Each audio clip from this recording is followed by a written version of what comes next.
Welcome to Bonding Over Bourbon, everyone. Tonight, I am sort of solo, also not solo. Kat and I have been trading off sinus infections or the flu, or perhaps the new strain of COVID. I'm not exactly sure. But Sunday I got sick. I brought it home to Kat. I was like, no, don't kiss me, don't touch me. I don't want to get you sick. She's like, it's gonna happen anyway, and here we are. So I'm going to be flying this one semi-solo. I do have a guest joining us in just a little bit. You may already know him. If not, it's Todd from WhiskeySippers. You know, we've started to connect over the last couple of months, and we really like him. Really nice dude, very friendly. He's had us on his live stream a couple of times, and we're always excited and happy to join. I mean, just really stand-up dude. But before we get into that, let's see what we have going on in the comments. We have Kat in the chat here. She's going to be watching. We originally had an idea to do a bit to basically make it seem like something had happened. I know that that's terrible. We watch a lot of like comedy podcasts and thought maybe our audience won't find this funny. So we decided not to. And then we do have a couple of things going on. So first and foremost, if you don't have it already, we finally have our Dark Arts pick out. So this is a French oak stave finish. I believe this is 7.5 years. Yep, 113.8. Comes with a cool little tater sticker on the side there. And right now this is available for local pickup as well as mostly nationwide. There's a few random states that it can't be shipped to. I think it's like New York, Utah, and some of the mid-America ones. But yeah, it's pretty damn good.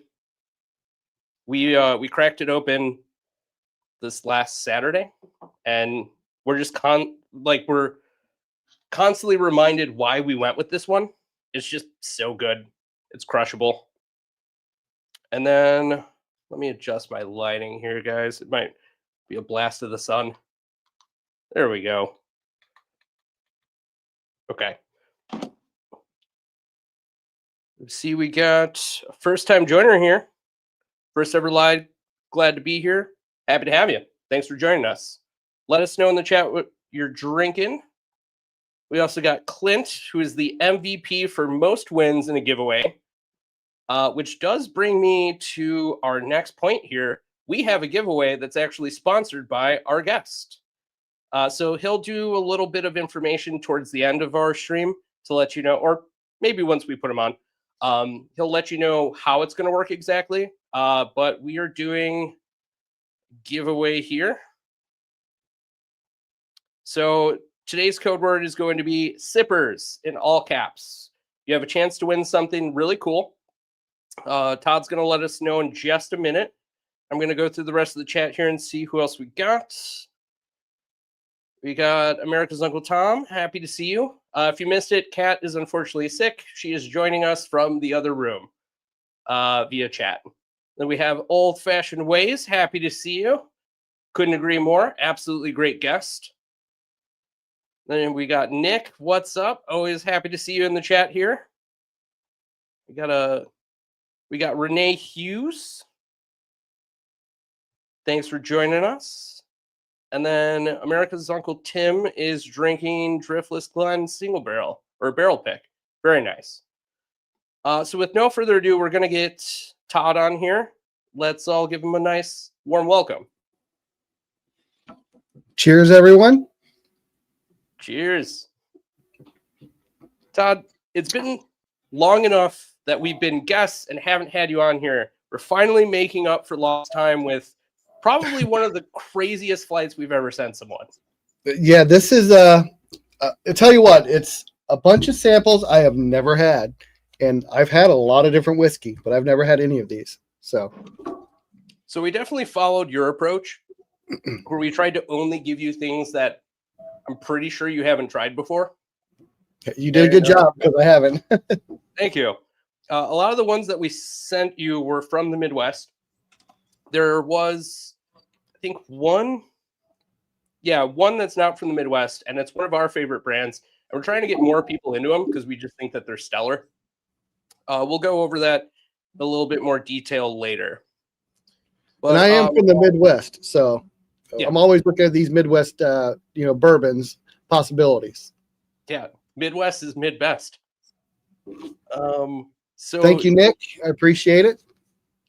Before we get into this flight here, give us a little information about how you got into the whole like whiskey tube scene. So I've been doing whiskey for I've always drank whiskey, but I got into it heavily around 2019, where I started like exploring and really finding the different brands and craft whiskeys and things like that, and the allocated bottles. And I kind of moved away from your standard Knob Creek and things like that. And in 2022, my friend Devin and I started a bourbon club here in the Northeast Ohio area. And so we ran the club for a couple of years. And just last year we said, well, you know what? I've got over 500 bottles of whiskey. He has around the same amount. We're like, why don't we just see if we can like share this and reach out to other people? So, that's what we did. We said, we'll try a YouTube channel. So we said, we'll go into it like real basic. We got some basic mics and we'll make some videos and just see if anyone's interested. And so we set a plan for 2 months. Can we get any kind of interaction in 2 months? And within 2 months, we were up to about 400 subs. And we were like, okay, we're actually going to do this. And so we started getting more and more into it and recording more content and making more trips and upgrading our equipment and things like that. So it was just kind of coming from the fact that, my friend and I had a whole bunch of whiskey and we just wanted to share. Very nice. Yeah, I love that. I mean, at the end of the day, whiskey's great, but it's only at its best when it's enjoyed with other people. So 100% agree. Yeah, we really like what you do on your channel, and you've given us some inspiration for some live streams in terms of like ways to do giveaways, way to get more engagement. And, we started almost the same time. And I feel like we've learned so much from you in just the last couple of months, especially being guests on your channel, that it's made us think about how to approach this differently, which I really appreciate. I'm honored. That's great. Thank you very much. I appreciate that. Trevor, good to see you. I see some of my guys on here, some of my regulars, Donald and Trevor and David. So thanks for coming on and joining us tonight, guys. Yeah, thanks for joining us. I also love to see the crossover of different fans, and then you start to see like people from basically like the same lane are joining like every single channel. So like some people will see crossover from the One Row or like Jason's channel to come over to ours, and that always makes us happy because it's nice to see that people would kind of see us in the same bucket as like those other names. It feels great to know that we're kind of like on the right path, that people are willing to spend their time watching you, talking to you, picking your brain about things. So it's always a great thing. Whenever I have people on my channel, I always encourage my people who are normally with me to go and subscribe to them and watch their stuff too, because I think it's all one really nice community. And I just want to, as much as we can get all together, it's better, right? Together is better. So I always encourage that crossover. If some of your people are on who have never seen my channel, if you check the WhiskeySippers on YouTube, you'll find we do lots of videos, shorts and long channels and Patreons, all that kind of stuff. But, we encourage you to just, come check us out. So I'm going to see if I can make you a mod in here. And right now, guys, my friend Brian, I had my live 6 to 7 Eastern, and my friend Bryant was on with me. And after my live ended, we went out back and we had a cigar, and he poured me a pour of the new Blue Note honey finished bourbon. And that's what I'm drinking right now. Yeah, it's very good. I heard that the rye is also pretty damn good. I had last year's rye. I haven't had this year's. Last year's rye was fantastic. Nice. I think Kat's working on putting your link in the chat here so we can get people to head over to your channel too. But yeah, with no further ado, let's pop into the first sample here. All right. So some of these are behind me, and some of these I already have stashed away. This first one that we're doing, I believe it's the Judson and More, correct? I don't have an order. You tell me which one. We're going from left to right in the picture I sent you, so I'll just do audible here. All right. First Judson one is More Bourbon Batch 10, 94 proof. Yep. All right. After some of the stuff you've had tonight, this one might not hit as hard, but the bright side is there is a pretty high rye content, so you're nice and prepared for it. Yeah, and Brian and I did try a little bit of the short barrel hazmat, so I'm jealous. Very warmed up. All right. Roll this around a little bit. Now, what can you tell me about this Judson and More? I've never heard of them. So they're a Chicago-based brand. We do have like a long breakdown of like an interview with Colin Moore, the person who owns it and runs the distillery. So there's kind of a long story behind it, but the short version is, you know, he's very heavily invested in the music community. He's a musician. You know, he likes the idea of whiskey, and like he basically has a chemistry background. So at one point in time, his father-in-law, who was kind of a philanthropist, more so like, I guess, an entrepreneur, decided that he wanted to fund Colin Moore opening up a distillery. And it seemed like a far-flung hope and a dream. And eventually they just made it happen. Then the pandemic hit. Some stuff got rolled back. There was a fire in the distillery. And then they had to kind of rebuild. And during that time, the gentleman, the father-in-law, his name was Judson. He passed away. So Colin decided to honor him by putting his name on the bottle. So Judson and More is basically the collaboration between two families that just saw the vision of let's make really cool stuff and let's really care about what we're doing because we understand the science. You have the soul and passion for creativity already being a musician. And then they decided to make a whole bunch of different expressions. They have like a red corn. They have a regular bourbon. They have a rye. They also have a applewood smoked rye, I believe. There's a single malt. There's a couple other things, and they just released like a vodka as well. But they work with another one of the distilleries that's Farm to Glass that we'll be covering later in this flight. But they get all their corn from that same place, and Colin Moore actually has his own plot of land on that property that is his own corn. So he gets to go and tend to it, you know, go out with the machinery and cut everything down, and gets to see the fruit of his own labor in both taking care of it and putting it into a glass. All right, nice. All right. So this is their batch 10. For some context, they have some smaller barrels that they were using in the beginning. So their oldest distillate it has some of those like sharper tannic oak like kind of notes to it, but they round it out with some of their younger product, which doesn't have that same kind of sharpness to it. So you get like a blend of like 3.5-year whiskey and like 7.5, I think. Well, no, that math doesn't check out. It's like 5.5. So yeah, this is one that when we were filming, they were prepping the batch and they were dumping everything and bottling it, and they gave us a sample of it like right out of the machine, and we were like, yeah, this is good. I would chase this one down and buy it.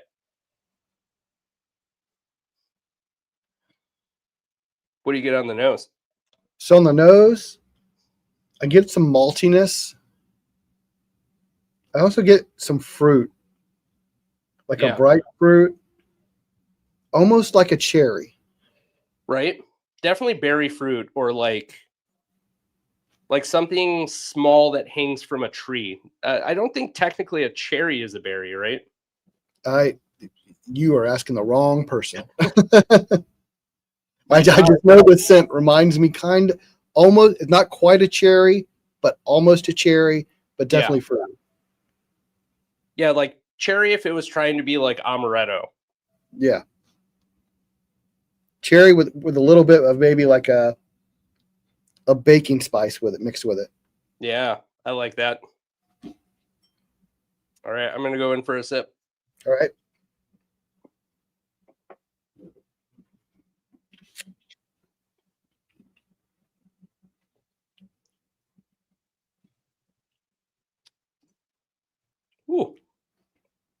What are your thoughts?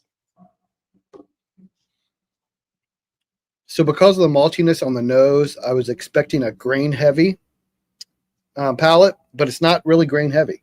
I don't get a lot of graininess on it. You do get a lot of the dominant rye spice. This is at the time that we got this, they were still handwriting their labels because they were trying to figure out what mash bill they wanted.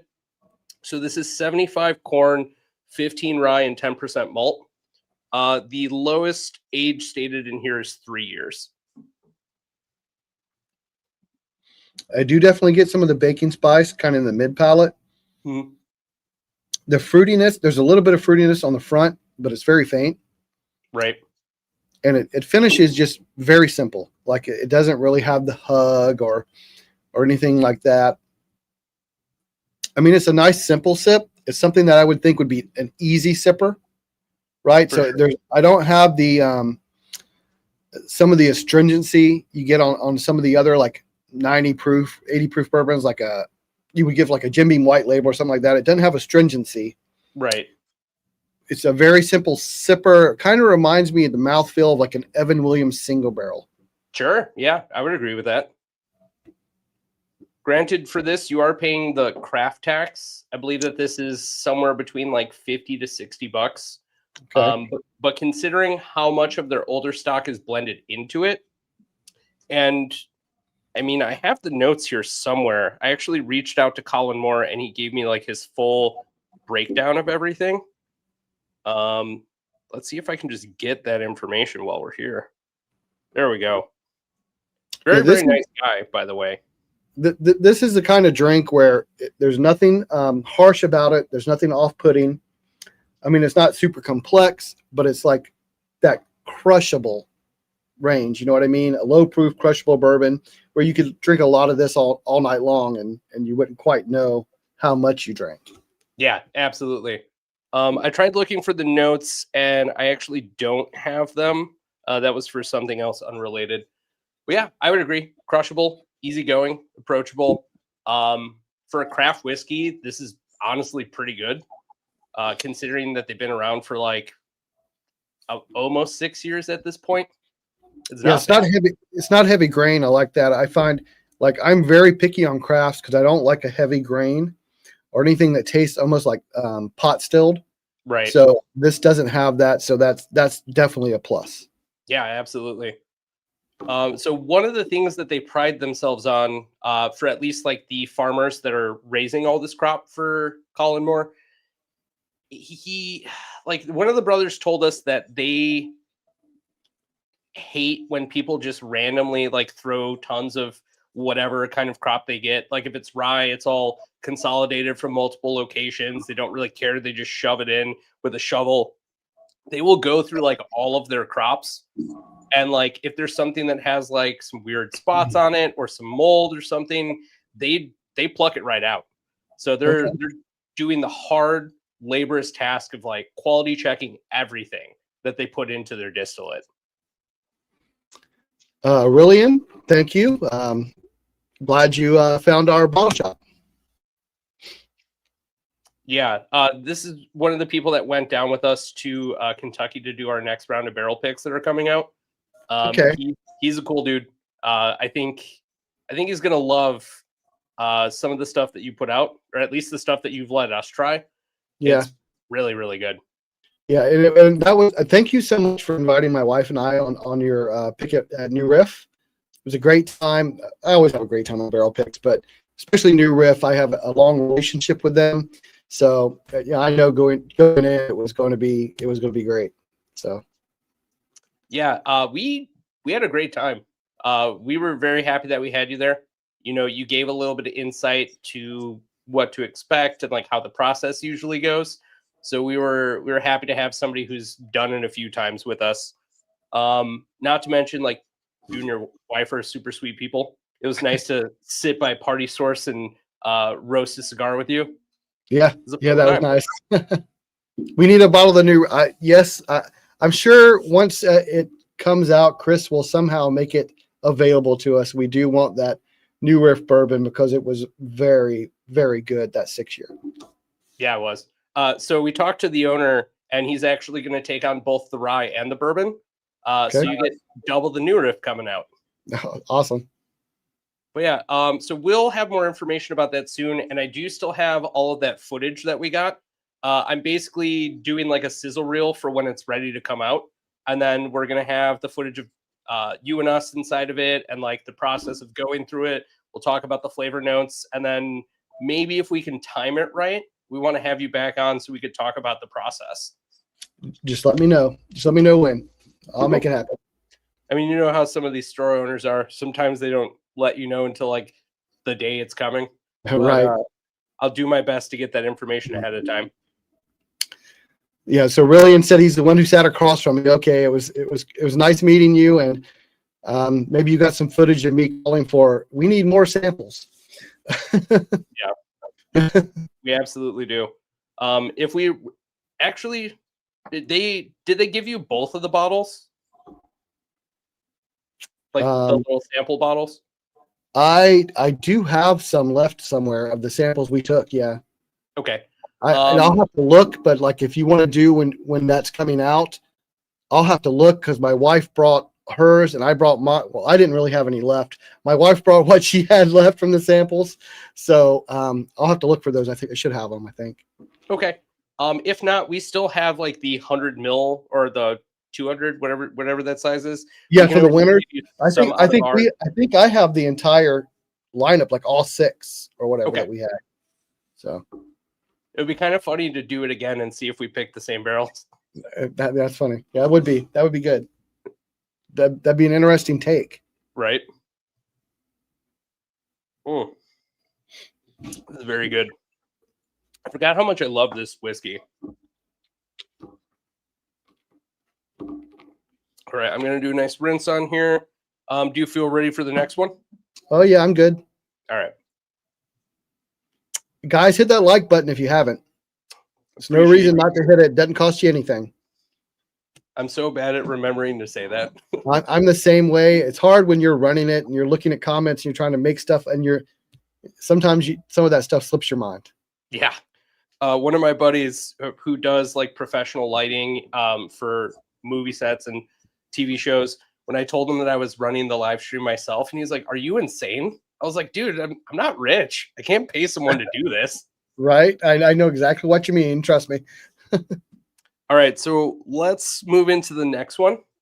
This is a very divisive pour, I'm sure. So this is Brother Justus. It is a cold peated American single malt. Oof. And it's 86 proof. So I am not a single malt fan. I'll just say that up front. I'm not. There's only been maybe 1 or 2 that I kind of liked. So we'll see how this goes. We got a super chat here. Thank you so much, Tim. Really, really appreciate it. Football, bourbon, and bonding over bourbon. Happy Thursday. Sounds like a fun combination to me. Cheers, Tim. Yeah, there is a game on tonight. I don't even remember who's playing. Yeah, I didn't look it up either. Please let us know in the chat who's playing. All right, so this one is very unique. A little bit of history behind this brand. So Brother Justus comes from Minnesota. And apparently per like square mile, Minnesota has more peat content than the entirety of Scotland, which at first when I heard that, I was like, there's no way that's true. And I looked it up and turns out that it's actually true. So Brother Justus was a monk that right before the time of Prohibition decided that he wanted to get into distilling, and then Prohibition hit and he was hit with like the, hey, you can't keep doing this. Like it's illegal. And he was like, no, I'm just going to keep doing it. It's like, it's part of my like monthly duties, and just decided to do whatever he wanted. From what I remember, I don't think anybody really stopped him, although they tried. So everything that they do is in the style of like Belgian, like triple style malts. So if you like things that are like breadier, you like banana notes, it's going to have a lot of those characteristics. And then specifically for this release, they use a cold peat infusion, which is going to be similar to like a French press style infusion, or like, I guess more so a pour over for coffee. So they basically pour the whiskey through it to add the flavor. That sounds a little fancier than I'm used to.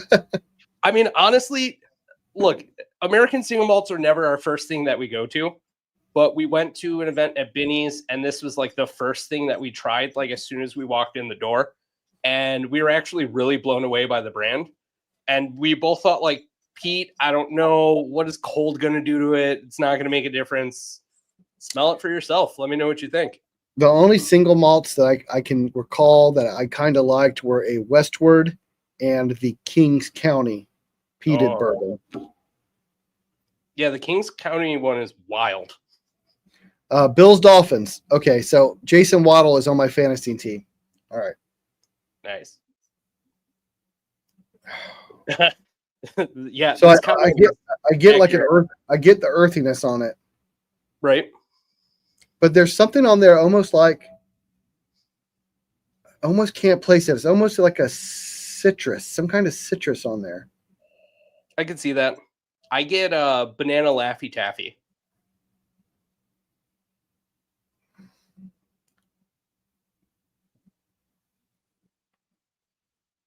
It's got a lot going on for 86 proof.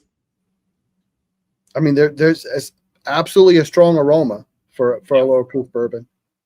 Or I guess is it really a bourbon or is it a single malt? So it's a single malt. Okay. Yeah, this is a true single malt. And I'm going to pin this comment up here.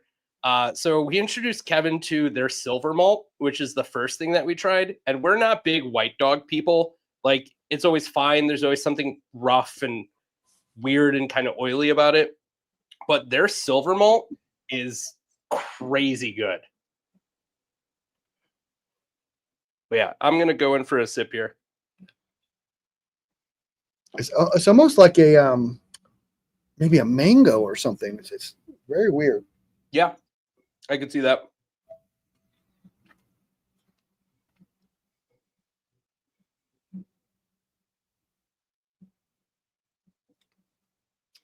Really, I would say that this is kind of like night and day. I wouldn't really compare this to Keeper's Art. I think that this is significantly different. The flavor profile is like a huge veer left. But what are your thoughts, Todd?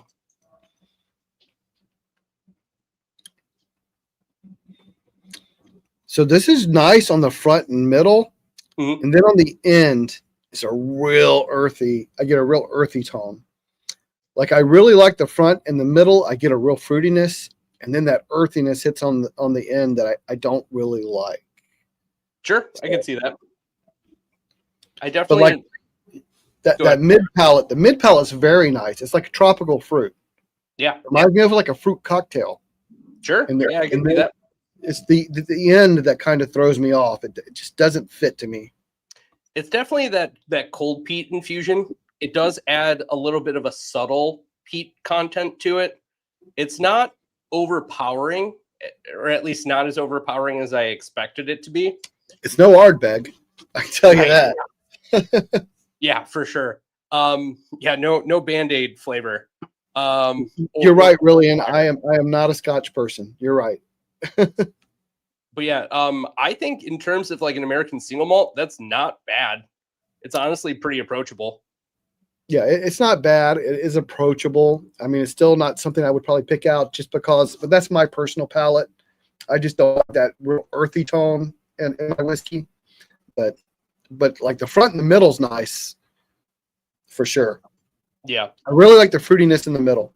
Right. And honestly, that's the thing that keeps me going back to it. Like we've tried to slow sip this bottle, and I mean, it's hard to see because it's pitch black, but I'm pretty sure we're like a little over halfway through it already.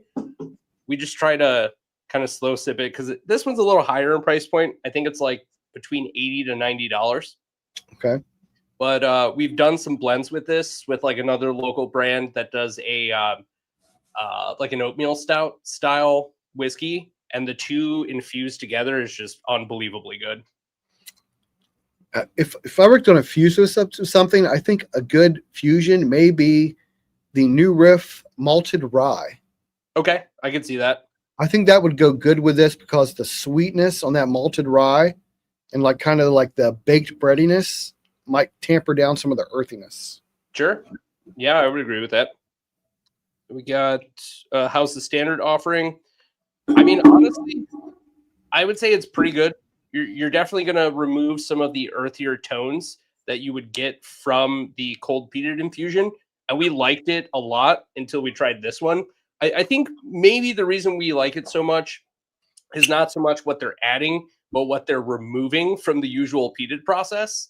I think the subtraction of all that in your face flavor is what made us like it so much, because we kind of had our guard up and then we were a little surprised that it wasn't as overpowering as some of the other peated whiskeys that are out there. CJ Miller. I did introduce myself when I first started. You can go check out our channel. We do just a variety. I do bourbon hunts. We do blinds. We do just bottle reviews. We kind of do just all the basic whiskey stuff. I've also recently delved headlong into cigars, and I do a series of shorts called Ricks and Sticks, where I'm trying to pair different cigars with different whiskeys for the first time. So you get so many crazy mail call deliveries for that.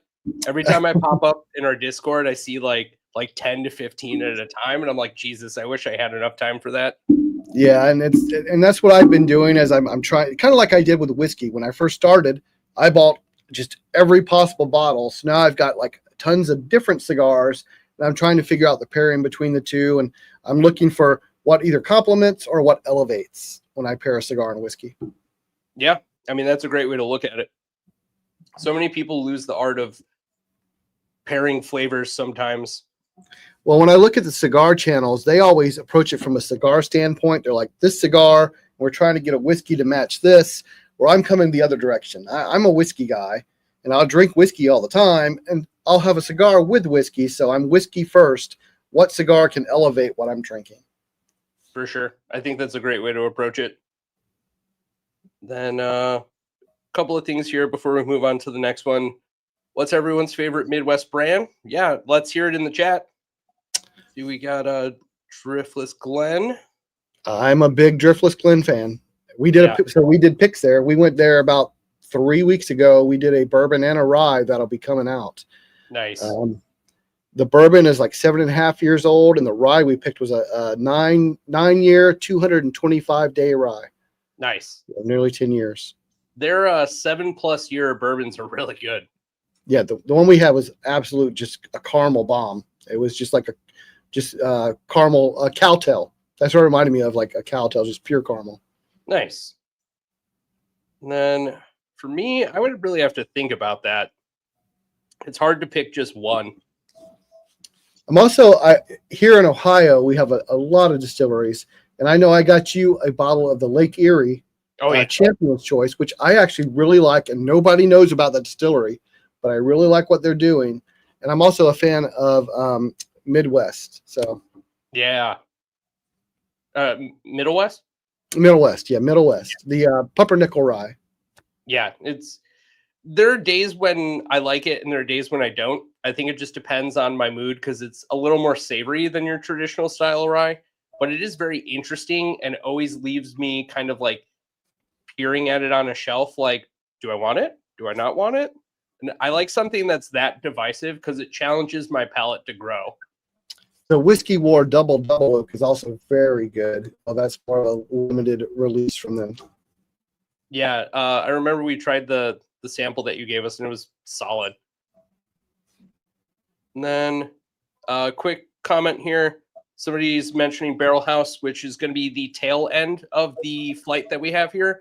But that's like their more premium release. They are incredibly good, very, very underrated. They don't really get a lot of attention just because they don't really have marketing or anything like that. They've been around for a while. They're honestly making really good stuff. And hopefully you can see at the end what we're talking about. Chris, I'm going to go take a quick restroom break. I'll be right back. Okay. That gives me a great opportunity to fix my lighting here. So happy to have you all here today. Again, let us know in the chat what you guys are drinking. See, we got Wesley in the chat. What's up, dude? Ben Holiday's a great Midwestern brand. J. Henry. We've had a few that we've enjoyed, but the price point is hard sometimes. I feel like if they were like maybe $10 to $15 cheaper, I'd probably buy them more often.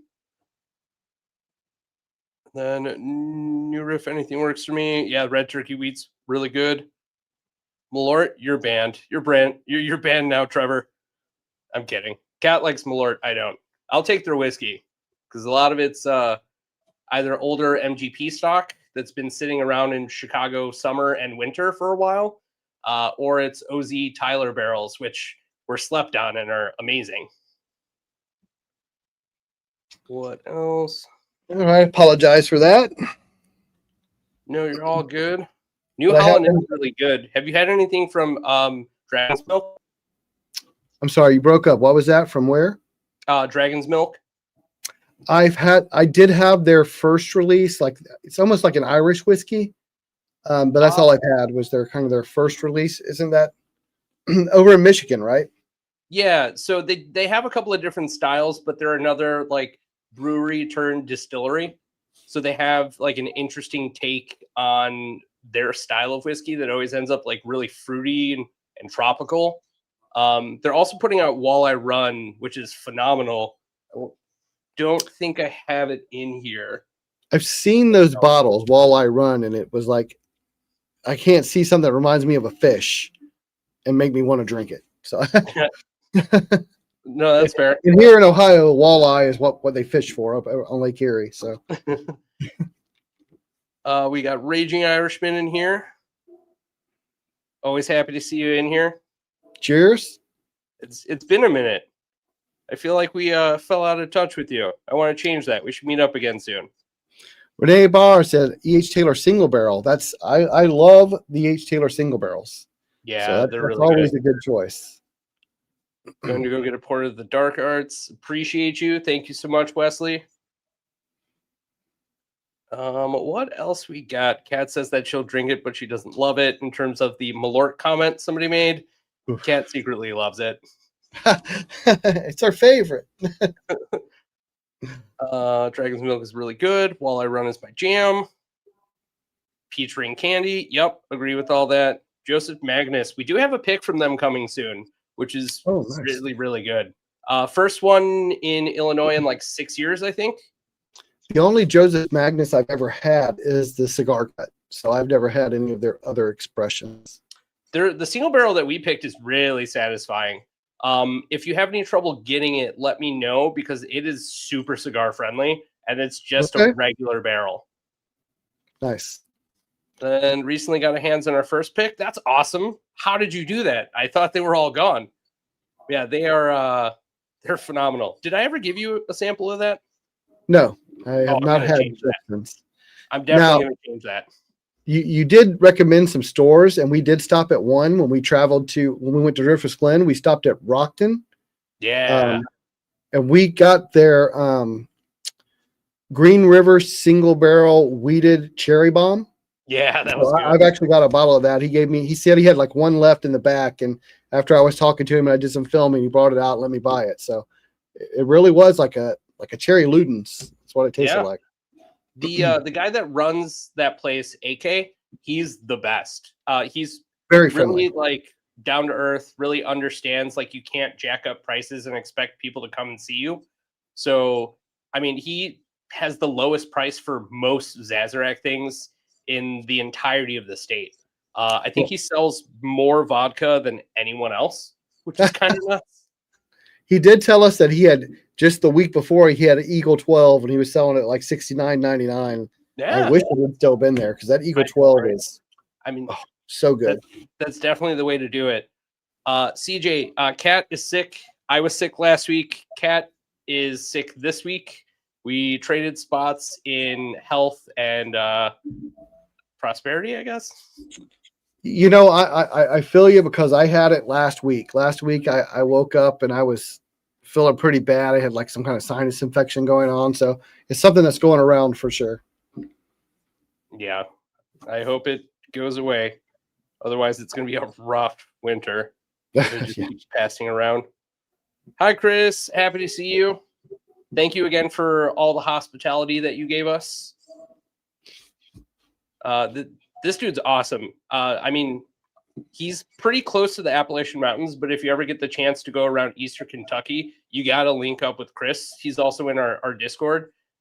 He's one of the few people that has a collection that made me just like kind of stammer. And I was like, I don't even know where to start. Cheers, Chris. You can go check out our channel. Maybe find us on Discord. All right, so let's move into this next one. Okay, what do we got? So this is Thresh and Winnow. Okay, 10-year. Yeah, well, That's always a good sign. The label's a lie. So there's an interesting story behind this one. So this is a previously covert Koval brand that eventually they started to pump more money into marketing and advertising.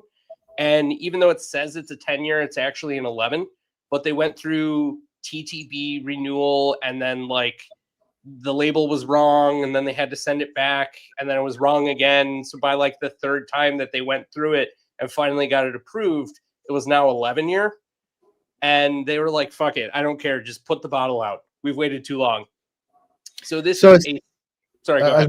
I'm sorry. I saw it said 100% rye. I'm guessing like 95%, 5% malted rye.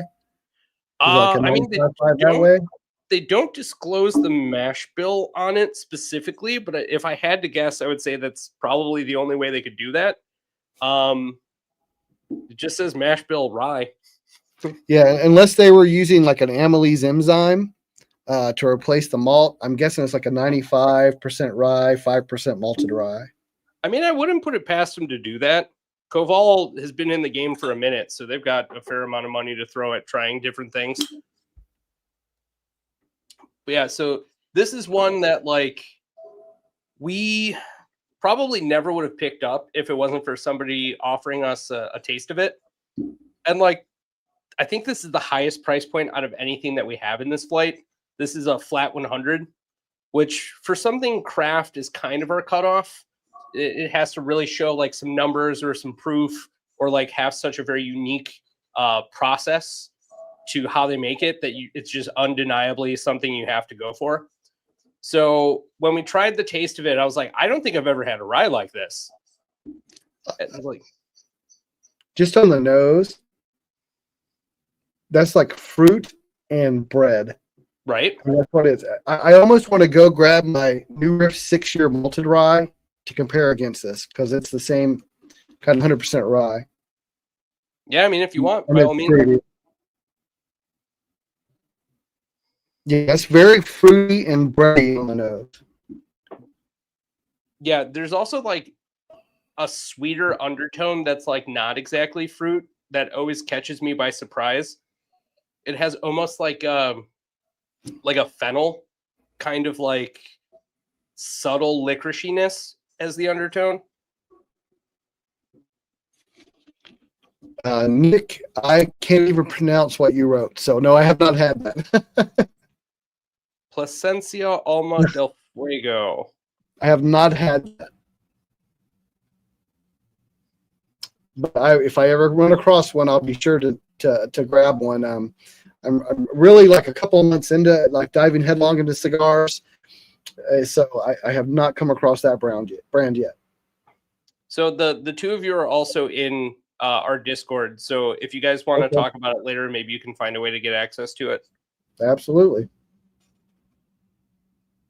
I did just go recently. We were in Kentucky last weekend, and I bought my birthday cigar. I got a Padron 1964 anniversary, which is supposed to be a fantastic cigar. I've never had one. Never had a Padron, so I'm looking forward to that next weekend.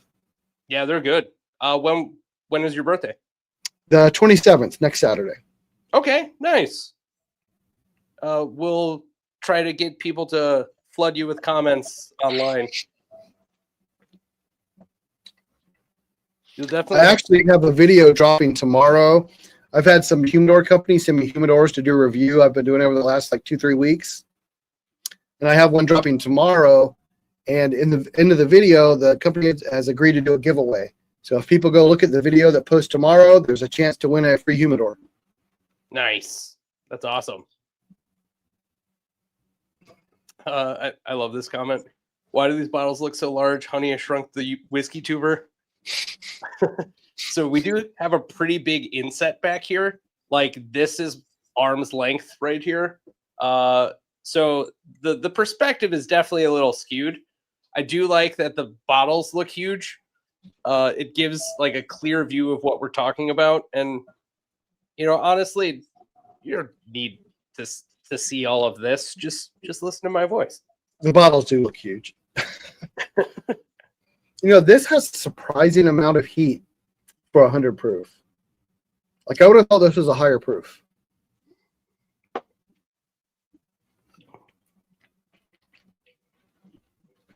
So I get it initially, and then it kind of subsides for a second. And then there's like a ghost finish on it. On the very end, it like at the very back of your throat, it almost hits like your uvula. Yeah. It's like it's really subtle. It's powerful in the front, subtle in the middle, and then on the very back, it comes back again. Yeah, no, I agree. It's definitely this one might have changed a little bit, because I remember when we first tried it, it was just easy sipping from start to finish. I think that it's definitely changed enough that it does have some extra spiciness to it now. On the palate, it's like baking spices from front to back. I mean, it's just all baking spices the whole way through. Yeah. Thank you so much again, Tim. Really, really appreciate it. And again, to kind of piggyback this comment here, if you haven't put sippers in all caps and you want to enter a giveaway, Todd has been nice enough to offer a prize for the giveaway. We will be doing the Whiskey Sippers Dilemma as a nice, fun prize where hopefully you're a gambler, whoever wins, because you'll have some choices to make. I do love choices. We have ASMR bourbon. That's probably me. It's probably me. I do a lot of Kentucky Chew. I do a lot of swishing before I swallow my bourbon. So it's just me trying to really get those flavors out. I think this new microphone picks up maybe too much. Yeah, it's definitely going to take some time to get used to it. When we first started messing with new mics, it took us, probably about a month and a half to figure out how sensitive the mics were. Well, these mats are because before I had them, I have a wooden table that I like an oak table that I built myself. And whenever I was putting down glasses or bottles, apparently it was making horrible clanging noises. So I had to buy these pads when I do my live to muffle the noise. Nice. I didn't know. Where's the Whiskey Sipper based out of? CJ Miller. I live in Akron, Ohio, so Northeast Ohio. My partner, Devin, who is currently on deployment. He is in the Army, and he is overseas. He has been since February, is about 45 minutes away from me in Northeast Ohio. So we started the channel together. That's where we're located. Ooh, we got another super chat from Rillin. Watching a bourbon live stream is the second best way to enjoy a pour. Obviously, enjoying a pour with friends in person is the best. I agree. Thank you so much. Really, really appreciate the super chat. Kat and I have been talking about doing another meetup at some point in the very near future. Maybe Halloween themed if we can make it work.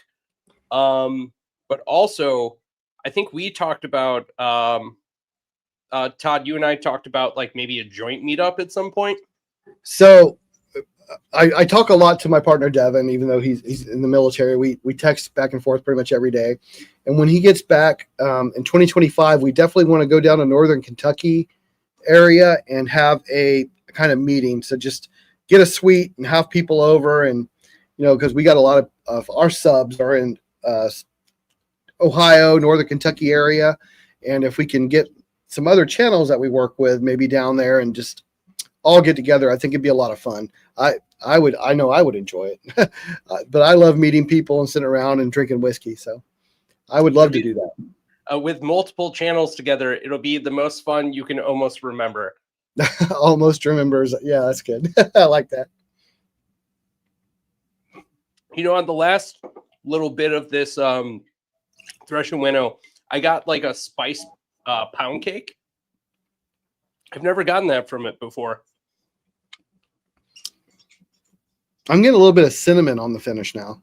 Yeah. It's not bad. It definitely changes a little bit. But this next one is going to be like, you're either absolutely going to love this or you're going to hate it. But based off the last time we were guests on your channel, I think you might really enjoy this. Okay. Which one are we doing? It's going to be the Ringneck Rye. Ringneck Rye batch 190 proof. So this is kind of I am a big rye fan. So some bourbon drinkers don't care for rye or only like certain ryes. I really like ryes. I got into ryes very early in kind of my bourbon journey. So I'm a big fan of certain types of ryes. The ones that aren't dill forward or grassy, but I love the other ryes because I like a little bit of spice and punch. Sure. I mean, it's the variety of flavor in life. What else we got here? Any chance me it can be somewhere close to Louisiana? That's a long way for both of us. Yeah. It would be nice to meet up at JT Mellick and just get like scummy drunk on all their distillate, but all the rice whiskey. That is dangerous. I can drink a lot of JT Mellick. I do a lot of trips to Kentucky and Tennessee. I'm in those states a lot. So, yeah, we'll figure it out. We'll definitely link up with you. If we don't do it this year, I definitely would like to do it sometime early-ish next year. That'd be awesome for sure. All right, so I'm going to pour this one and then we're going to talk about it. Okay. So Ringneck Rye is the callback to the first pour that we did, the Judson and More. So this is the company that is 6th generation farmers. They technically have a 2nd generation of distillers. They are producing all the crop on their farm for Silver Tree Spirits that goes into the Judson and More distillate. Okay. So they're also out of like Illinois area then, or? Yeah. Yeah. Okay. So they are in Paxton, Illinois. The nearest town to that, I think, is going to be Urbana. Kat, correct me in the chat here. I might be wrong. But these people are nuts. They're great, but they have like 3 jobs each. There's 3 brothers that are running it. They are phenomenal. They're so dedicated to their craft. Like I said, they hand sift through all the crops and all the grains. They make sure that everything is like worthy of like food grade. So if it's not worthy of food grade, they don't distill with it. Their youngest person working at their distillery is like, I think he's like a 6 or 7-year-old kid who came up with the idea of a mash bill and was like, can we do this? And they're like, yeah, sure, whatever. He's like, I'm also going to grow the corn myself. He's like, so it's going to be a combination of like red corn and blue corn and white corn. And then we're going to use hickory barrels. And I found it by this well that's like on our property. So I'm going to call it well whiskey. And then we're going to age it until I'm 21. And we have all the footage with this kid. He's adorable.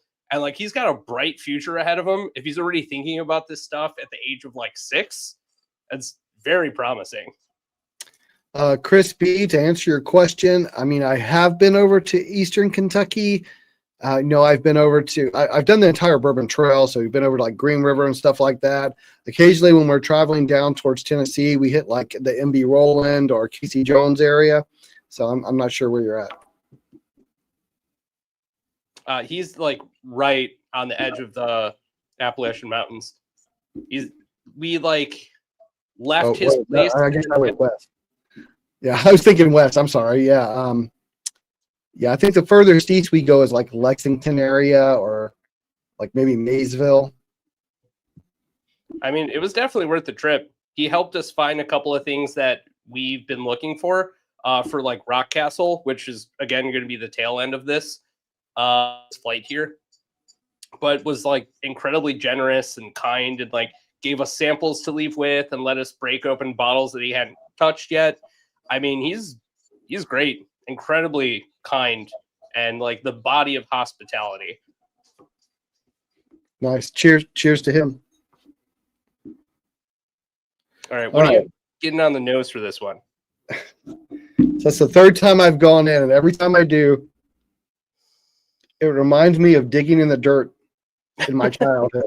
It's like wet Florida sand. I would agree with that.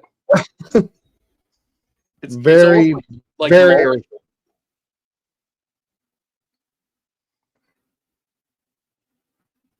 Yeah, I definitely get like mulch or like that fake like topsoil additive that's supposed to like I forgot what it's called. Not vermiculite.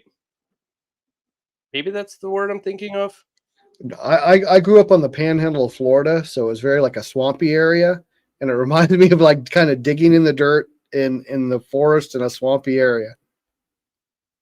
It's just very kind of a musty, piney, like a musty, woody, piney, or water-soaked piney scent, I guess. Yeah, I agree with all that. Yep, there it is. I was right. Vermiculite. I have no idea what that is. It's just these little extra pellets that they put inside of like topsoil brands. Okay. I can't think of the name, but there's like a green label brand that's like incredibly popular, and they put it inside of like all of their topsoil kits. All right, I'm going in for that sip. All right.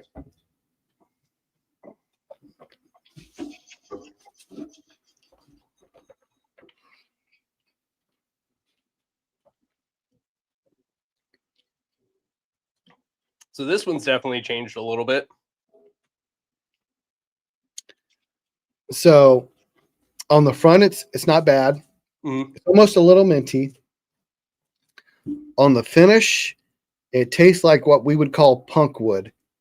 It's like, yeah, that's like a tree that's fallen and gotten saturated with water. It's like a waterlogged tree. I don't particularly like that. I don't like. That's probably my least favorite so far. Okay. I had to throw you a couple of curveballs. Yeah, that one I could go on from. I mean, that's fair. We did try their batch 2, which we like significantly more than this one. I think it's not bad. In terms of rise go, it is a little bit more on like the grassy, kind of like very woody side. I would say like if somebody likes what was it, the E.H. Taylor barrel proof rye that came out, this might be like a warm-up pour for that. You know, I've only had that once, and when I had it, we were like about maybe 7 or 8 pours deep, so I don't really remember it. That's fair. I just remember Punkwood is very much like peat. I do get some of that punkwood on some peated stuff. I also get it on. There are certain bourbons, which I don't know if I should name, that give me a real punkwood taste to it that I don't like. Weeders. Certain weeders give me a real punkwood. And I try to avoid them. I don't like that particular flavor. You should text me your short list later so I can know, but we don't have to put them on blast. All right. All right, so we can move past that one very quickly. I think the next one is coincidentally a weeder. So we'll see how this segue goes. Rare Saint. Yeah. Okay. So 115.9 proof weeded. So what's Rare Saint? I've definitely never heard of them. So they don't have large scale distribution yet, and for the most part, these brands don't really leave the Midwest. This is the only one that I've seen in Kentucky so far, and it was only recently. So this is just outsourced MGP, but what they're doing with it is way different than any other weeded mash bill MGP that I've had. I mean, I would put this above Remus. I'd put this above what is that? The Rebel. I'd put it above all of them. Okay. So I would put most weeded above Rebel, but that's just me. Well, I mean, their own distillate is actually really good. I tried it at Chris's place, and it really blew me away. Okay. But yeah, so the story with this we were at this store in Indiana called Wise Guys, and we talked to one of the managers that was running the place, and he was like, "Yeah, I think this one's good. It's like nobody really knows about it. It's technically a limited release, but it just sits on the shelf because nobody knows." He's like, "Yeah, a buddy of mine did this in a blind flight against Antique, and it won." And I was like, "Okay." I'm always skeptical of that claim. Well, exactly. A lot of people claim that, and I'm always skeptical of it. Yeah, and we felt the same way. And then he was like, "Yeah, we thought maybe we fucked up and did it wrong, so we did it again and like made sure that the glasses were labeled right and switched everything up, and then it won a second time." And I was like, "All right, you have my attention now." So I've taken this to a lot of bottle shares, and I've given some samples away. And every time somebody tries it, they're like, "Well, like I like what's going on here." The finish, I think, is going to be significantly longer than Antique. Well, it's 115 proof. It's a lot. I mean, you got the proof advantage, so For sure. But the one small problem with this brand is all of their batches have significantly different stats on them. So like this one, I think, is a 10-barrel batch. Sorry, 7 barrels. We saw one that was like 2, and then we saw another one that was like 10. So there's probably huge issues with consistency, but this one that we've had is really, really nice. yeah, that's gotta be. They should label it very small batch if there's only 2 barrels. Right. I think that one was also like almost hazmat. And Kat and I got like that close to getting it, but we were just coming back from Kentucky and we already blew our budget. That's easy to do in Kentucky. We were just down last weekend. My wife won the Mellow Moments entry for the lottery entry for the Four Roses limited edition, the 2025. We went and picked that up. It's like $250 for that bottle now. Yeah, that's wild. So I really like the nose on this one. That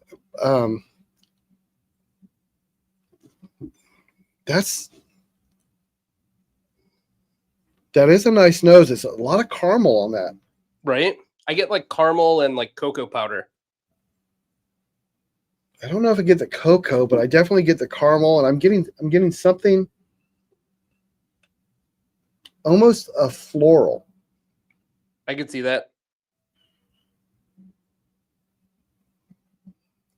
See, like the type of cocoa I get is like not real cocoa powder. Like I get like a Nesquik or a Swiss Miss kind of cocoa powder to it, where it's like almost confectioner.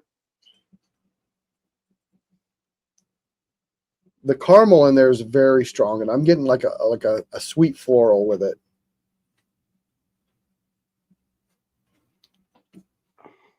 So I'm definitely interested to try this one. It smells nice. Right? Let's go for it.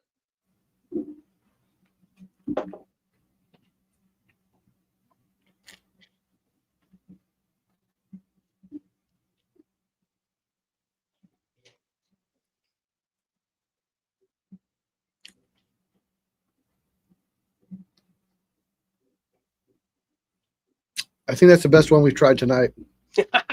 I like that. Right? It's so good.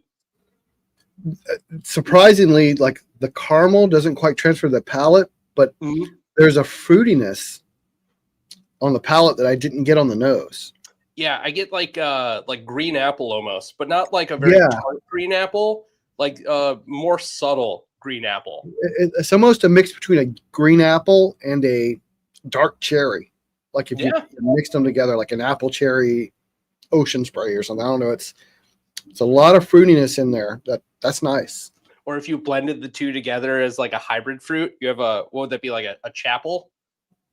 Yeah, like a chapel, exactly. It's like a cherry apple. That's nice.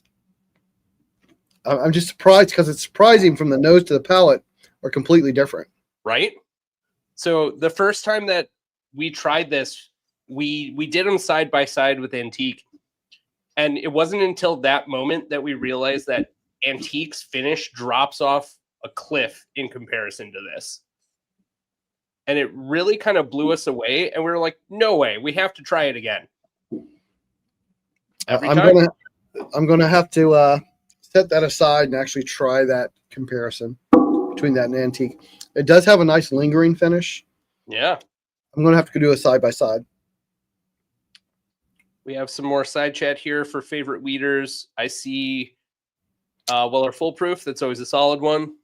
Yeah, I saw somebody say Old Fitz. Old Fitz is up there for me. The Old Fitz 10-year specifically is like a really great raspberry on the 10-year. The 2023 fall release, I think it was fall release of the 10-year. And the Weller CYPB, I'm a big fan of. I think there's a great palate on the CYPB. See, you do have the advantage of being in a state where maybe your odds of getting the CYPB are like dependent on everyone else that's fighting to get it. But the trade-off is if I could get it at MSRP, I would feel better about it instead of seeing it on store shelves around here for like $600. Yeah, so we do get it, but it's limited, and it's about once a year. You'll get the CYPB or the single barrel drop. But because we're in Ohio, every bottle is MSRP. So when it does drop, it's like once a year, and the store only gets maybe 2 cases. So you got to show up really early to be in line. But I do happen to have a couple of bottles because we showed up like 3 a.m. to wait and get them at, I think the MSRP is like $64.99, something like that. Yeah, I mean, honestly, if you could get it for that price point, they're phenomenal bottles. But if you're paying like anything over 100, I don't really think they're worth it. I would probably go 100 for a CYPB, but I think that'd be about the max. I definitely would not pay the 4, 5, 6 or whatever you see it at for sure. Yeah, it's kind of insane. Chris B, where in Ohio am I? I am in the Akron area. So I'm in Northeast Ohio. I'm about 30 minutes from the Football Hall of Fame. Nice. Man, I just love this finish on this weeder so much. It's so freaking good. It's got a good finish, but I really like the mid palate. Right? The mid palate to me is just, that's where that like cherry apple combination really hits, right in the mid palate, that fruitiness. Yeah.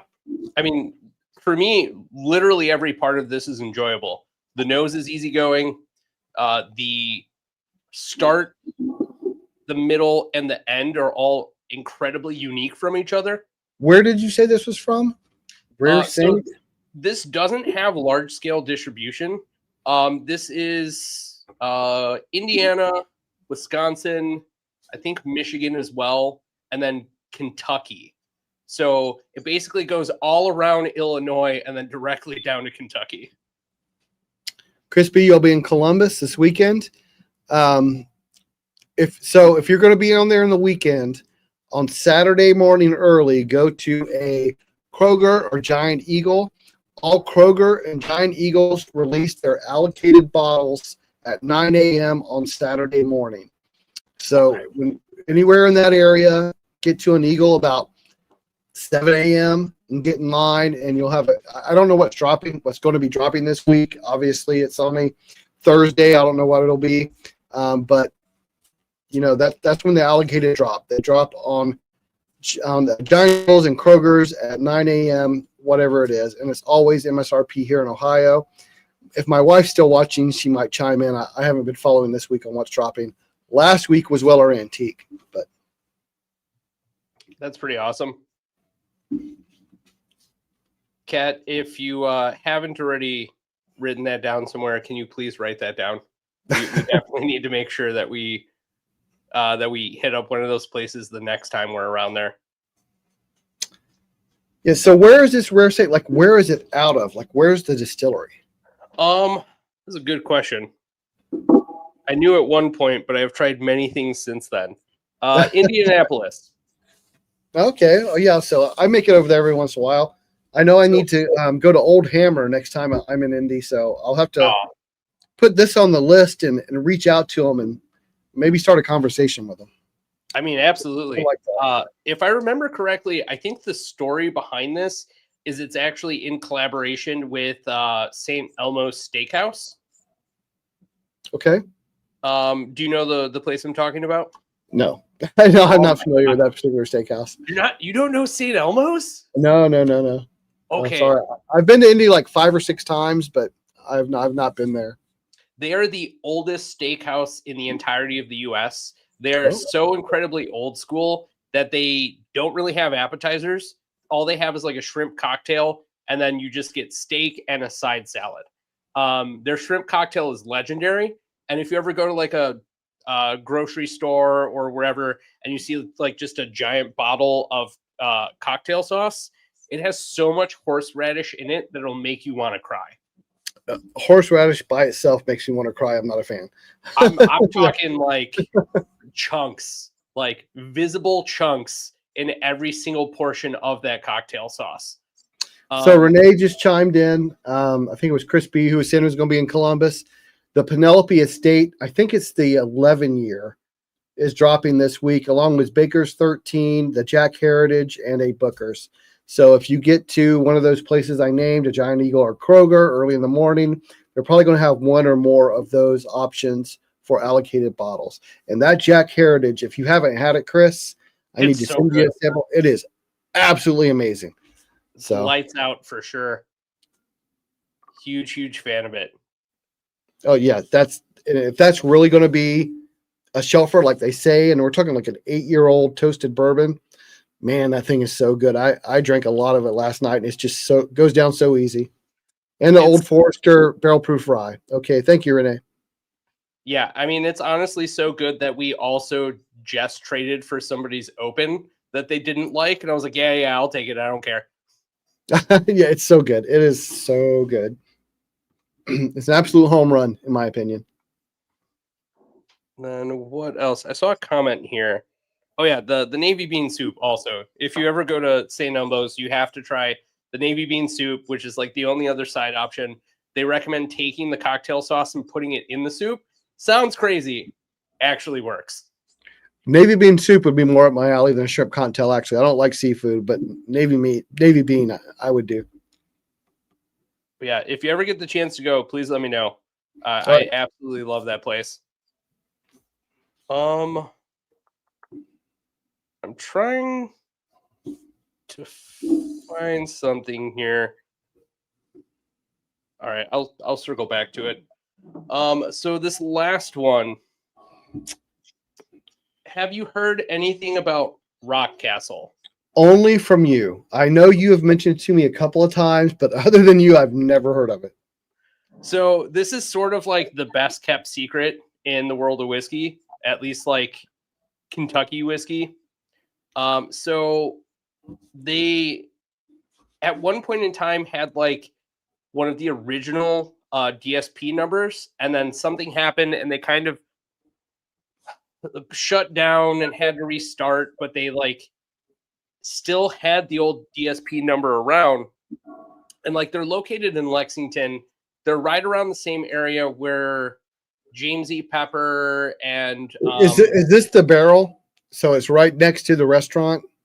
So if you're at like Pepper Distillery, and then you got the ice cream shop, then you got like an Elk restaurant, and then you have Barrel House. So Barrel House is doing everything out of Elkhorn Tavern. Okay. So when I say they're like really low scale production, I mean that they're cranking out like for this product, like 15 barrels a year.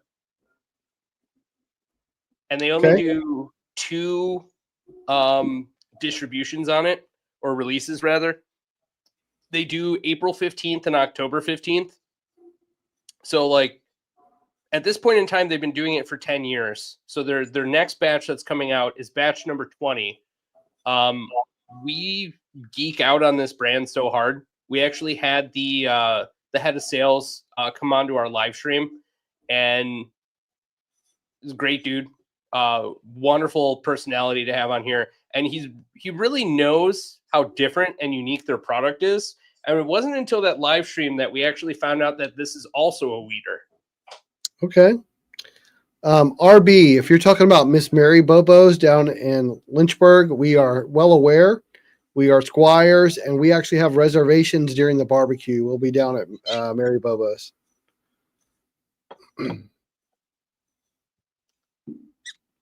Yeah, so I have walked into the Barrel House area, but I've never tried any of their stuff. I've been to Pepper several times and went in and did their tastings and stuff like that. And we like to actually eat to the like Capone's, the pizza place right next to them. You go down there and you get the giant New York slice of pizza and the giant breadstick. But I am not familiar with this specific whiskey. So it is roughly 4 to 5 years old. However, I feel like it doesn't really match that on the palate. I feel like the palate is like significantly more easygoing than the age statement would lead you to believe. But it's very unique. I would put it on par with like Frey Ranch 100% wheat, if you've had that one before. I have not had the Frey Ranch 100% wheat, no. Those are incredibly hard to find nowadays. Hey, out of curiosity, it's been a while since I've done this, and my bookmarks aren't here. Have you ever used the StreamYard giveaway tool? Yes. So if you go to streamyard.com/giveaway, it's going to bring up a screen and ask you to pick which live stream you want to do a giveaway for. You'll select that stream, and then you'll enter a hashtag. And then you'll say start, like click the button to start entries. There we go. So it'll be based on that hashtag. I've done this before. It just wasn't showing up, and it's not in my bookmarks. So I'm definitely saving this again. Yeah, so just go to streamyard.com/giveaway, and it'll bring you to the giveaway screen. And so a little tip, you have to start collecting entries before people start entering them, because anything entered before you start will not be counted. Gotcha. So you heard him. Go back in there and get in the chat. Do sippers in all caps. So it's probably going to be hashtag, right? So you have to usually enter a hashtag. So if you go to the giveaway, enter hashtag and whatever comment you want.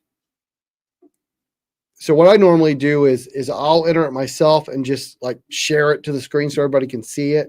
Gotcha. So looking for the hashtag to count it. Yeah, so hashtag sippers in all caps. There you go. So now what it'll do is you'll start seeing it'll say how many entries. As you go back to that giveaway screen, it'll tell you there's 2, 3, 4, 5, or whatever. That's so funny because in the past we haven't put in the hashtag and it still worked. I've always, maybe it will work without it. I've always used the hashtag. I don't know. So like what they're doing now is you should see it start counting. It'll tell you how many entries there are. Yep. I see 21 as of right now and climbing. So we're definitely getting to that, the home stretch here for the giveaway. Okay. And we do have one to kind of piggyback whatever you do. We, I don't know, Kat told me to do something interesting that's new and buzzworthy. Hell, it might just be the Jack Daniels since we're talking about it. Oh, that heritage is so good. Right? That's if I did like not just a whiskey of the year, but I did like a expected shelfer of the year. Like if I separated the two, I don't think any of the like what we think are going to be shelfers compare with that heritage. No, the old Granddad, the old Fitz 7, that heritage is so good. Yeah, it is. Oh man, I love this nose. This has got a good nose. This has got a really good nose. I get like a funky kind of cheesecake vibe. I definitely get maybe something like a strawberry cheesecake. I give it a little bit of berry on there. Yeah. And I'm getting something darker, like a burnt brown sugar. Yeah, I would agree with that. Thank you, Joseph, for picking up our pick accidentally. I'm glad you like it. Oh it's definitely darker. Some of the others we've had. It's darker. It reminds me almost of like if I get a darker, like a older wild turkey, like a Russell's. Yeah. It's kind of like that darker kind of aroma. I would agree with that. And we do have something from the head distiller in our shorts and in our reels. He gave us a little bit more information about what they do with their process, but I think that they're doing like completely open pot distillation. So they're getting some more of that weird kind of funkiness that you would get from stuff, which is honestly pretty cool and very interesting. But like, I've never before this, there was nothing else that I've had that really smelled this way. I keep coming back to like a strawberry. Yeah. Like strawberry cheesecake is like 100% on the nose, both literally and figuratively. All right. Ready to give this a try? Oh, yeah. Cheers.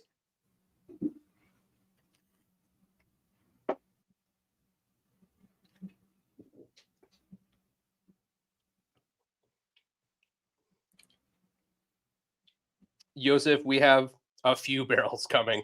I think we have like 5 more coming this year.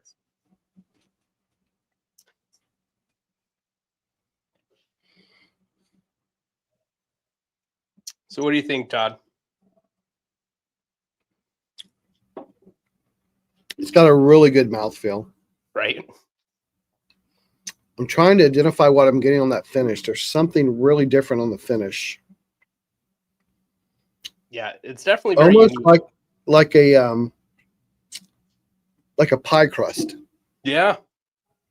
There's like a pie crust on the front. I get more of the sensation of just the proof. On the very tip, it's not a lot of taste. In the middle, it starts to get a little darker, where it's kind of like the brown sugars and baking spices. And on the finish, it's like it reminds me of a pie crust. Yeah, I would 100% agree.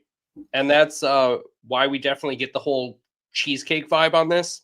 You definitely get a lot of it on the nose. You do still get some of that like fruit jam that you would find on the top of it, like a strawberry covered cheesecake. And then you get that pie crust with like the bready kind of funkiness at the end, like almost graham crackery. And I mean, would you believe that this is like 21% wheat? I think maybe that's where like the kind of pie, more bready pie crust would come from the wheat, then because I don't get like the baking spices you get from a rye. Right. It's more of the brown sugar, darker, a little woody, and the bready pie crust. So I could see it being high percent wheat for sure. Yeah, I agree with all your notes. So in a minute, I'm going to ask you to rank these from most favorite to least favorite. Okay. I have a couple of questions here. We did pick a lot of barrels. We have a lot of barrels coming. List of what's coming out. So in no particular order of release, we have 2 new riffs coming, both of which we picked with Todd. I'm going to be right back. 6-year rye, 6-year bourbon.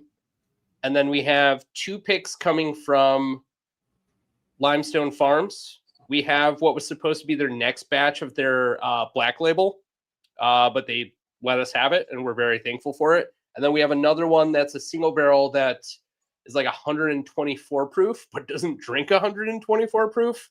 It's also 7-year from an undisclosed distillery because they asked us not to say. But it is incredibly off character for where it comes from, and it was a buy on site. And then we also have Casey Jones. If you're not familiar with them, they are from Hopkinsville, Kentucky. It was like a 7.5-hour drive for us to get to, and it was worth it. They rolled out the red carpet, let us try a lot of their older stock, and I think the one that we picked was like above 125 proof. But it drank like it was closer to like 105, 110. So, I mean, we have some stellar stuff. We also have a Joseph Magnus barrel coming. So there's, I think, like 6 picks coming out this year so far. We're probably going to pump the brakes for the rest of the year. Then, are we shipping to Michigan yet? I will have to get you an answer on that, Clint. We are partnering with a store for this, so I'm not entirely sure. But think at least one of the stores we're working with can ship to Michigan. If not, we'll reach out to you. We'll find a way to help you get these things. What else? They in fact are all fantastic. I would like to think that we picked nothing but bangers. 2025 is going to be a great year. So that's it. Okay. Kevin, you plan them next time. We did 5 picks in 3 days, and it almost killed everyone on the trip. All right. So let's hear, or whenever you're ready. I don't want to rush you. I gotta try a couple of more of these to play some. I'll be done in just a minute. Yeah, take your time. I'll keep looking in the comments here. Yeah, including the puppy was a nightmare too. But the people at Casey Jones actually was or they decided to do dog sitting for our puppy, who at the time I think was like 10 weeks, 11 weeks, and just clipped the leash onto the belt and took the dog on the tour, which was a huge load off of our shoulders. But I mean, they were nothing but generous and hospitable to us, and they're really, really great people there. Joseph, our guest here is Todd from WhiskeySippers. He's a fellow whiskey tuber. He's out of Akron, Ohio. He's had us on his live streams a couple times. We figured it was only due time that we have him on ours as well. Cheers. Come on, you couldn't do 7? How dare you? If I did 7, I probably would not have made it back home. No. I would have been like, I live here now. So I have my order. Okay. So we go from like last to first to last? How do you want me to? Let's do bottom to top. So your lowest ranking to your highest. I have a feeling that I'm learning enough about your palate now. I already know what your bottom is. I.O. David Takeo. I.O. So my last place finisher was the Thresh and Winnow 10-year 100% rye. Oh, interesting. I thought you were going to put something else in front of that. Okay. No, this one, it just something about it. It's like a moldiness. There's something I didn't like on the finish that put it at the end. All right. My next was the Brother Justus Cold Peated whiskey, which wasn't bad on the front to middle, but again, I really didn't like the finish on it. Super earthy. It kind of turned me away. I can see that. Next was the Ringneck Rye, which was okay, but probably not something I would gravitate towards. Next was the Judson and More, which was like the first one we tried, which was very crushable.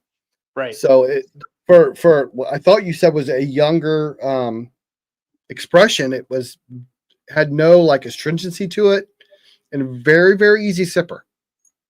So I like that one. I agree. They're doing great for small scale and relatively young. My second last, the first of the last, or whatever, my second place finisher was the Rock Castle Batch 19. Oh, all right. So I did like it. It had a nice finish, but the winner, the Rare Saint Weeded Bourbon, there's something about it. It had a really, really nice mid palate that makes me want to revisit it. So this is the one I really want to set aside. I'm going to set the rest of the sample aside, and I'm going to try this against 107 because there was I really liked this one. This one was very good. It's honestly very surprising. It's incredibly crushable. I think that it has a lot of complexity to it. And, you know, normally when I see that something's just like another MGP product, I kind of just glance over it and think like, how much different can it be than everything else? For whatever reason. 100%, yeah. Yeah. But this one is just like lights out good. I really like the blend, whatever blend they're doing, because it's not a single barrel, obviously. They're doing a good job with their blending. I really liked it. And the proof, it had a really nice mouthfeel at that 115. Good finish, a nice lingering mouthfeel, and a nice palate. I liked this one. Here's my favorite. I had a feeling that this was going to be the one that you liked. I was hoping that Rockcast would kind of like edge into first place, but second place is still pretty good. Yeah, it was good. It was good. It was just there. This one was more interesting to me. The Rare Saint. Yeah. I think these two definitely stood out above the other four. These were the two best, and it was a little closer, but yeah, I like that one. Well, we'll just have to keep on sending you batches of Rockcastle until we change your mind. I'm up. I'm here. I'm here for it. All right. So we do have the giveaways here. Tell you what, since yours is a little bit more involved, let's do our giveaway. Okay. So the first thing we're going to do is the Jack Daniel's, what is it? The Heritage Toasted Barrel. Is that like the technical name? Such a great bottle. Such a great bottle. So we'll be doing a giveaway for that. If you haven't already put in #sippers, here's your last opportunity. I'm going to give you. It's so good. I'm going to drink some because I can't get away from this. It is so wish good. Mine was an arm's length. So let's see if we can get some ASMR. Oh, that's satisfying. I really wish I had it. I drank that last night. It was it's so good. Kat, I know you're listening in the other room. Can you please hand me the bottle? It's like having a banana covered in caramel cooked in a pan with some spices. It's so good. Thank you. I appreciate you. Nick, that pour was crispy. So I've started, since I got this microphone, whenever I do my fresh cracks, I make sure I do them right by the microphone. And people tell me it's like an explosion that echoes. So this microphone picks that up really well. Love that. Oh, so good. There's nothing quite like a good cork pop. Every once in a while, you'll get like one of those duds, and you're just like, ugh, do I even want to drink this anymore? Some of my most viewed videos are just my shorts that are fresh cracks. I'll get like 20,000 views on a fresh crack. It's so satisfying, honestly. Just the sound of let's see if I can capture it. That one was fine. I should have flipped it and got it wet. Yeah. I'm not gonna lean into that one. We're moving past that comment. Brilliant Jack 14. I haven't done my whiskey of the year blind yet, but that's probably going to win. I know it's absolutely going to be in there. So good. I'm not looking forward to this year's whiskey of the year because there's so many completely out of nowhere bottles so far. Have you had the new Russell's 13, this year's Russell's 13? Yeah. The high proof one? I don't think I would put it in the top contention. Oh, I love it. I think it's great. Really? Yeah, if you the one I had been open for probably 4 or 5 weeks. Okay. It was really good. That definitely does change it. I think the one that we had was only open a couple of days. Or maybe a day at most. It was good. It just tasted like it was trying to be a clone of Russell's 15. It didn't quite have the same roundness or complexity, but you had that suggestion of more oak without it actually offering it, which I would rather go full jumping into the pool on that flavor instead of partially.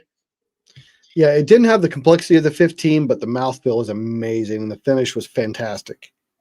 So, oh yeah. Cat's right on this one. The Remus 9, the experimental. Have you had that one yet? I have not. Oh my God. So we have a bottle out in limbo right now that somebody's holding for us that when we get it, we'll make sure you get a sample of it. Okay. It's crazy good. It actually really surprised me.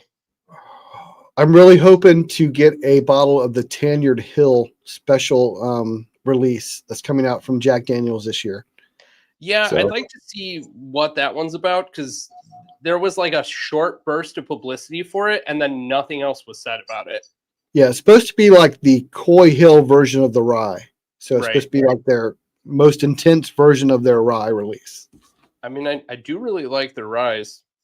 I just wish there was more information, like a release date or like how many bottles, literally anything. Yeah, there's nothing like that have come out yet. Yep. Usually there's special releases. Line. Yeah, usually their special releases start to hit stores the end of this month. End of September, beginning of October is when the special release normally hits. So I'm hoping we start seeing it here in the next few weeks. Yeah, I definitely hope so as well. All right. Koi rye is really, really good though. Yeah, I mean, at this point in time, we're just cherry picking all the rick houses from Koi Hill. We really like them. The best Jack Daniel's barrel proof rye I had was not from Koi Hill though. Really? Do you remember which barrel house? I can probably go look and pull the bottle. I think I got a little bit left of it. 3 fresh cracks tonight. Ben Holiday Bruzel Pick, Larkin Hazmat. I love the Larkin Hazmat. And Smooth Ambler Rye. It's been a good night. I bet you're feeling good after that Larkin. I'm wrong. I finished the bottle. I don't have it anymore. No. But I got it from the distillery, from the gift shop, and it was like 137 proof, but it was not a Koi Hill warehouse, but it was the best. Their gift shop bottles are next level. Yeah. Yeah, it was. This was like when they first released a rye, like 2 years ago, when it was still hard to find. We were on our way through Tennessee to going to Florida, and we called and said, "Hey, do you guys happen to have any of the rye?" So we put some out today. The next day we went, and they still had some left, and it was like 137.9 proof. I don't remember the warehouse or anything, but it was the best Jack Daniel's single barrel rye I've had. It was amazing. I mean, obviously getting down to Lynchburg, god damn, this is such a good pour. Getting down to Lynchburg is not super easy, especially like you have to take such a long, random kind of like dusty road to get out there. Oh, so good. But if you can justify the time, just picking up their regular like lower tier allocated, very air quote friendly. The single barrels, any of the single barrels from the gift shop. Yeah, they're so good. Even the ones that are like moderately good are better than most of the ones that are on the shelf. Yeah, we're going to be down there. The second week of October is the World Barbecue Championship. So we actually have our hotels booked. We go every year for the Barbecue Championship, and it's always a great time, and it's just so much fun. I love it down there. So we'll be down there mid-October. Nice. I'm kind of jealous. I would love to be all about that lifestyle. Well, I mean, Cian, if you're not already in our Discord, let us know. Or like, Kat, can you actually put the Discord link in here? And that Larkin Hazmat is pretty good, especially like I think it's the Purple Haze. Yeah, very good. They're really, really good. They're honestly pretty dangerous. So we go up to Wisconsin quite a bit, so we can probably just grab one for you, and then we'll see about helping you out. Kat's going to put our Discord link in here at some point. If you're not already in there, just follow us, join our server, and we'll figure something out. Okay, so it is time for the giveaway. Let me see if I can remember how to do this. So on the giveaway, if you did the giveaway page, there'll be a draw. You'll draw a winner, and you can actually do a share your screen and share that screen, and we can see it run. There we go. Okay. There you go. We have 36 entries. Nice. With 48 viewers? Those are rookie numbers, man. You guys don't like winning stuff? All right. So the first they hate one free stuff, Chris. They hate free stuff. Yeah, I mean, I get it. If I can get it for free, why would I want it? So I'm going to give it an extra, let's say 20 seconds. Here's your last chance for #sippers.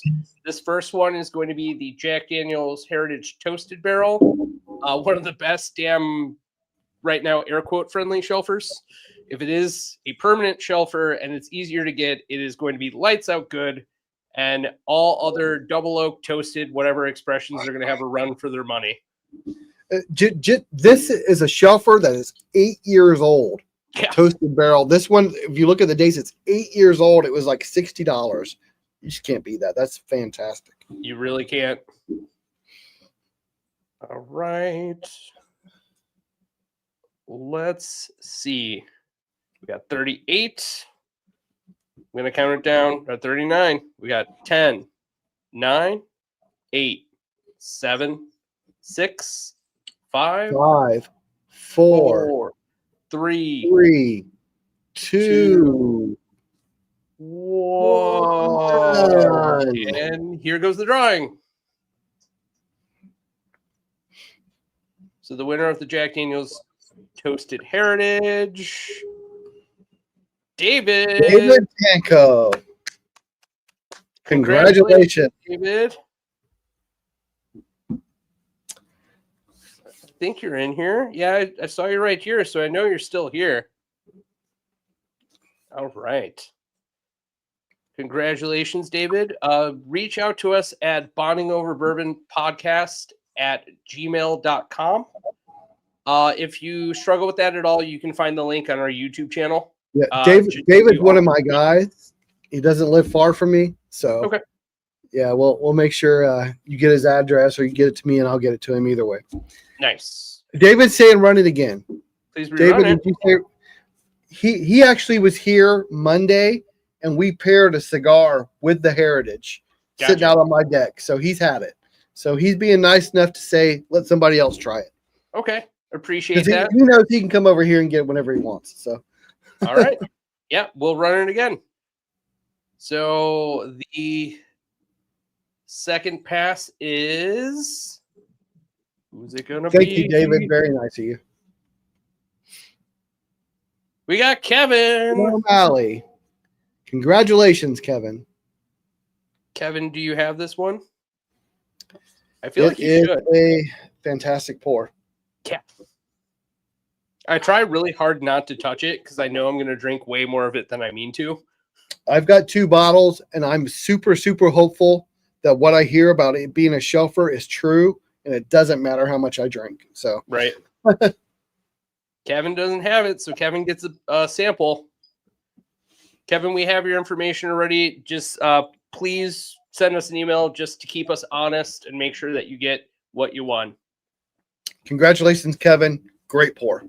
Great pour. Oh, yeah. Going to somebody that I know will very much appreciate it. All right. So I'm going to pull off the share for a second. So tell the people what you got going on, or do you want me to put the name first? Sure. Okay. So what I'm doing, I'm calling the WhiskeySippers Dilemma. This is what's going to happen. Whoever wins the drawing, however Chris does it, I have 4 bags behind me, A, B, C, and D. You're going to pick a bag. That bag will be set aside. Then I'm going to take one of the 3 remaining bags, and I'm going to show what's in it.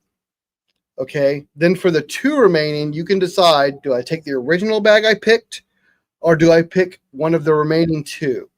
And 2 of the bags have a good prize. One of the bags has a really good prize, and one of the bags has a punishment pour. Ooh. So it's kind of like a let's make a deal type scenario. So the dilemma is going to be, you're going to pick a bag. I'm going to display one. There's going to be 2 left. Are you going to go with your gut instinct, or are you going to go with the mathematical probabilities and take one of the remaining bags? So it's going to be a little bit of a gamble here for whoever wins. That's so deliciously evil. I love it, right? Like you could end up with something really awful, or something really great, or something just good. I mean, it's going to be one of those 3 things. You never know, right? That's why this is a gambler's game. You know, how do you trust your gut? Is it your gut or is it your brain? So, again, you keep on coming up with unique ideas for giveaways on your live stream. I just try to have fun. To have fun. I mean, I think sometimes in the manufacturing of a live stream, we kind of forget about the fun, and we're just like, we'll just give you a thing. I think we're definitely going to take some influence from you on this. Rillian, I have some stuff in here. You don't understand. I have some stuff in here that will give Malort a run for its money 100%. I have bottles that are aged 6 months. So don't bet on it. You just consider yourself lucky that he doesn't have the Pabst whiskey in there. It's aged for 1 second. That one I don't have. Okay. Don't. But please yeah, don't so you're ever going to get pick a winner, and that winner is going to get a chance to gamble. So, And cat comment here is you haven't tried the Tesla tequila yet. It's true. It's pretty bad. I've never even heard of that.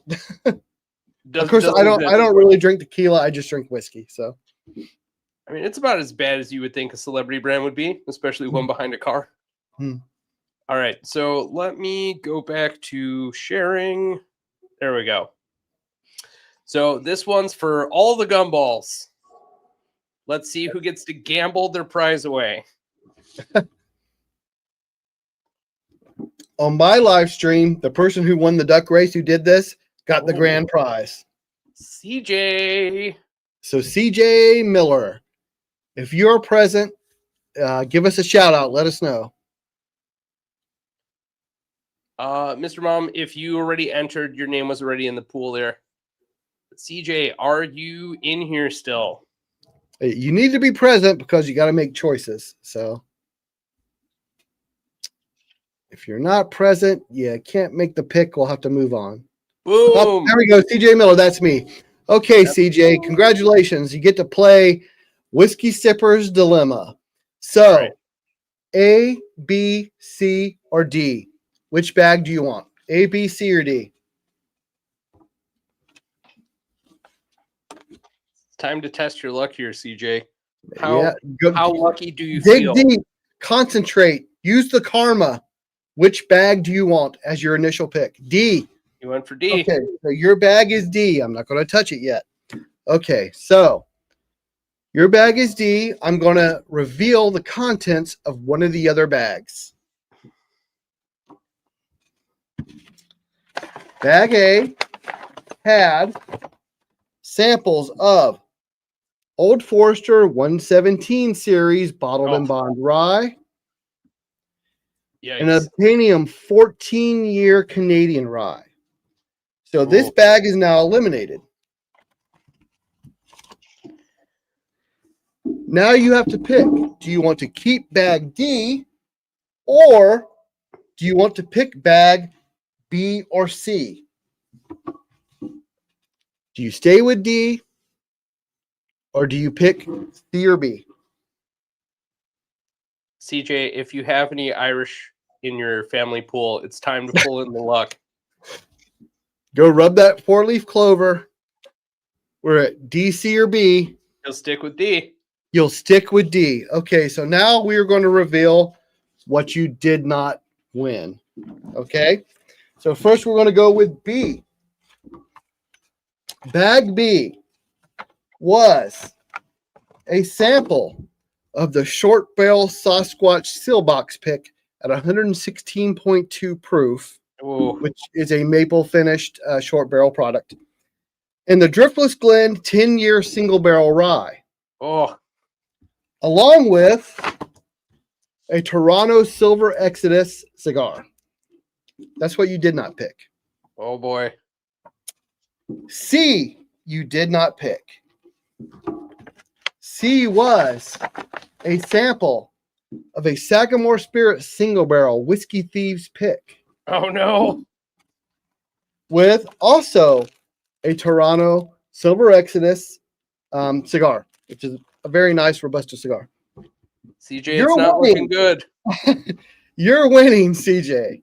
You have won a fabulous sample of River Hill Bourbon, aged 12 months. And a sample of the Whiskey Dick, charcoal aged whiskey at 130 proof. So you got the booby prize. Sorry, that's the way it goes. So you got a 12-month-old bourbon and a whiskey aged on charcoal. Oh, yay, CJ. Wah, wah, wah. That's just the way it goes. The bright side is now you have something to spice up your blind flights. So I just thought that was a bit of fun. You throw in a booby. It's like the whole Monty Hall dilemma, right? You got like the booby prize and the grand prize, and you got to kind of risk your luck there. Yeah, I mean, you don't. What's the phrase? You don't win what you don't try for. Yeah. So the idea behind it, if you're not familiar with the whole Monty Hall dilemma, is they say mathematically you should always trade in your bag, because once a bag is eliminated, you have a better chance at the grand prize, because when you're eliminating something, you're not going to eliminate the best, you eliminate the one in the middle. Right? So it's a whole like probability equation. I do love those. So there you go. I'm sorry, CJ. You got some punishment pours. I'll throw something good in there for you just because you're a good sport. If you get Chris your address or whatever, make sure I can deliver this. I'll get it out to you, and we'll have something good in there as well. CJ is also in our Discord, so he'll be reaching out to you since you're in ours. So that's the Whiskey Sippers dilemma, and that's how I do my duck races now on my lives. That's kind of the routine I went to. I think it's a little bit of fun. Yeah, I would agree. Anything to kind of spice it up and add some more variety to it is always interesting. The odds of winning big are significantly higher than your odds of losing. So yeah, it's so you got like the one really nice prize, which was the 2 really nice samples with the cigar, 2 decent prizes that are well worth, like when I do duck races, whatever you enter, and the 1 booby prize, which some people just sometimes you hit bad, right? Yeah, I think I had this comment up here a second ago, and Mr. Mom's right. Sometimes you're the windshield, and sometimes you're the bug. That's just the way life is. Yeah. Well, this has been a fun one. I've really enjoyed having you on here. It is a shame that we couldn't get Kat on, but that is the price to pay when you trade bugs back and forth. That's just the way life is. You're sometimes, like you said, sometimes you're the windshield, sometimes you're the bug. She was the bug this week, unfortunately. Yeah, that's just how it goes. But Todd, it was great to have you on here. Let's stay on and chat just a little bit after this. Absolutely. But thank you so much for watching, everyone. We really appreciate you. For those that are winners, please reach out to us in the communications that we asked you to. We'll get you the prizes that you rightfully deserve. And CJ, can't wait to do this again. Yeah. And guys, check out my video tomorrow for a chance to win a free humidor. Yeah, completely and if you free, haven't already, just follow a few subscribe steps. to Whiskey Sippers. Yeah. They're doing great stuff. Cool. All right. Well, we will see you guys next time. I am one half of Bonding Over Bourbon. And I'm one half of the Whiskey Sippers. And we will catch you next time. See you guys.